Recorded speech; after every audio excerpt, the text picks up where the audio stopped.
Mayong buntag sa tanan taga Lapu-Lapu. Ako day si Maribisa Hisaw. Ni ako karon sa office ay sa kanang ospital sa Lapu-Lapu nya nagpasalamat ko sa dakong tabang na nakakuha ko og wheelchair para sa ako. Taga ibabaw agos day ko. Ayun.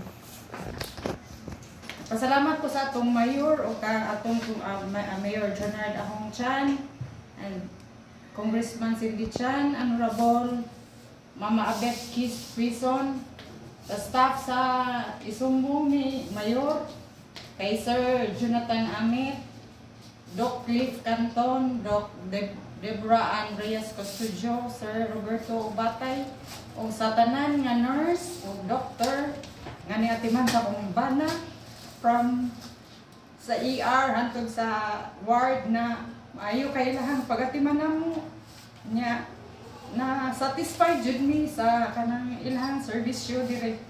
Wa jud mi nagmahay nga naa mi dire. Ika second time na ni nga na stroke akong bana, same gihapon maayo gihapon ang serbisyo.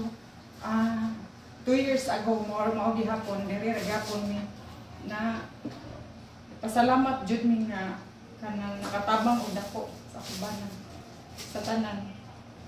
Salamat kayo sa tabang o sa serbisyo sa ospital sa tibuok staff diri o sa diri labi na sa office sa isumbong ni Mayor Ahong Chan.